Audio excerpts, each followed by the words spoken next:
My attitude toward astrology. My attitude toward astrology is based on the long perspective of history, viewed with a free mind. Astrology in its ancient origin can be described as the study of the relationship of man to the totality of his environment. I see astrology as the omnibus science, from which all the other sciences have developed, and which will continue to give birth to new sciences in the future. I see astronomy, geometry, mathematics, surveying, the calendar, navigation, agriculture, meteorology, medicine, etc. as highly specialized departments stemming directly from astrology. I see these departments of astrology domesticated, broken to harness, to render particular services, and granted divorces from their origin, along with a grant of respectability for submission to harness. I see the term astrology trimmed down in its meaning to apply to that residue of knowledge which has not yet been brought under domestication by the ruling powers, and not organized in such a way that it can be incorporated into hierarchical plans. Astrology, however, cannot be separated from its intellectual offspring, and practically all of present-day sciences have their primary origin in ancient astrology. Perversion of history, even for useful purposes, cannot alter this fact. Astrology, in its totality, represents effort to study his environment, his own nature, and the effects on himself of his environment, that he may control his environment to yield greater benefits to himself, or more satisfactorily adjust himself to his environment. Astrology is highly individualistic in its nature.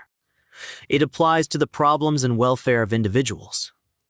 If it works, it extends the welfare of the individual, gives him more control over his circumstances, and reduces his dependence on political leadership or other controlling powers, and, conversely, increasing his independence.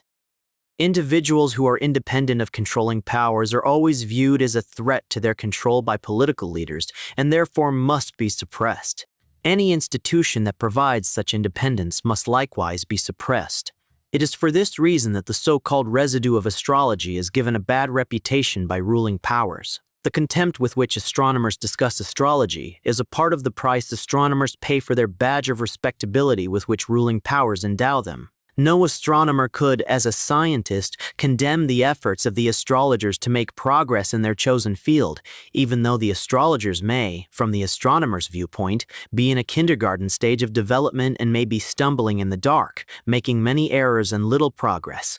Every astronomer and every scientist is under a responsibility as a scholar to render sincere assistance to all who are making conscientious efforts to interpret nature. The freedom of each scholar throughout the world depends upon all scholars acting to protect every scholar. Whether the scholar to be protected is a world-famous astronomer associated with a famous institution, or a humble citizen who can devote only a few minutes a day from his breadwinning efforts to the study of astrology. There is no point at which a dividing line can be drawn separating these two professional and amateur types of individuals. All science, professional and amateur, must be on a completely democratic basis. It is my belief that some of the most important scientific discoveries of the not-too-distant future will be made in the field now covered by astrology, the effect of extraterrestrial or cosmic forces on the human race.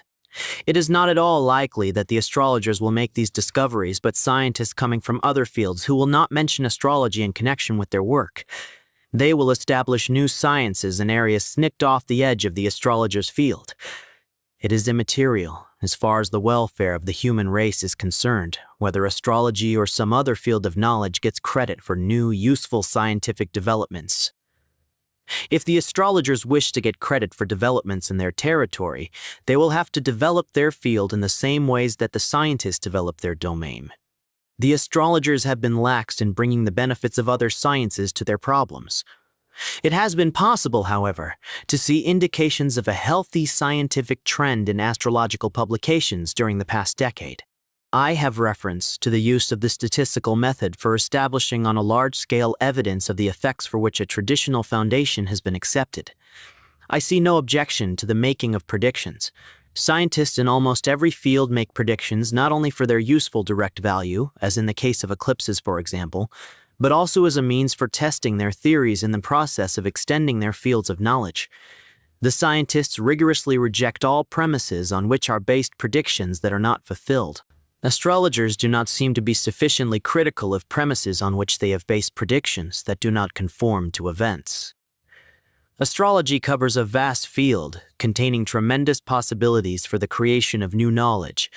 But to achieve this advancement, it will be necessary to go through a reconversion period in which a new modern foundation will be laid and on which will be builded a new structure that will contain all of the useful elements that have been received from the past after adequate testing, and new and more powerful elements developed under new research projects. As to believing in undefined forces from beyond the Earth exerting influences on the members of the human race, I feel the direct evidence of the effect of one heavenly body as I write these words basking in the warm January Florida sunshine while recuperating from an attack of influenza acquired in New York during an epidemic in New York which appeared with clock-like certainty as predicted by scientists, and does so each year in December and January.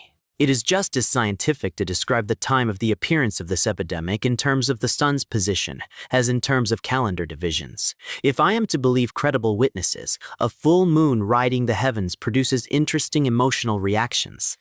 And I see many points in common between the theories of astrologers that extraterrestrial forces affect human beings and the teachings of the ministers in our churches that a loving God from an extraterrestrial realm is mindful of the welfare of the human race and its every member, particularly those who are believers. I know practically nothing about making charts and interpreting horoscopes. I am interested solely in basic principles. I can, however, visualize a horoscope as comparable to a spectroscope. A spectroscope spreads out into a band of light and dark lines the radiation received from the sun or a star, and the scientist can interpret from the position of the lines in that spectrum band the composition of the received radiation, and can learn much about the conditions existing on the star so that he can interpret its past history and predict its future. The horoscope has a similar purpose. It is, according to the astrologers' theories, a chart of extraterrestrial forces existing at a given time. Efforts are made to interpret positional values of these forces so as to determine their effects. The approach is fundamentally sound from a scientific method viewpoint. I would not, however, undertake to pass judgment on the degree of success which has been achieved in these interpretations. I have observed large numbers of failures, but I have observed, also, some interesting cases of successes which justify extensive large-scale research in an effort to determine the mechanism that we're operating. If the astrologers are mistaken in their theories, the sooner they drop them, the better will be the effect on the human race. If, however, there are at work some forces of an undetermined nature, it would be worthwhile to make an extended effort to determine the nature of these forces so that we can harness them and put them to work under human control. We should learn as much as possible about their nature and how they operate so that we can build devices that will amplify them, as we do with very weak radio waves. Having learning the basic principles underlying radio waves, we can magnify their effects so that they can, for example, by a trigger mechanism, control the release of vast reservoirs of atomic energy countless billions of times more powerful than themselves. It will also be desirable to learn how to devise suppressors of these extraterrestrial forces so that undesirable effects can be limited in their influence or completely blotted out. It was necessary, for example, in applying atomic energy for making the atomic bomb, to first discover suppressors of the energy release process in order to keep it under control so that the great flood of energy could be released at the moment when it would achieve the desired purpose, and not operate prematurely when it would destroy the makers of the bomb. I feel there is need in astrology for more constructive imagination, wider horizons, more vision, more research, and more faith in the future than in the past.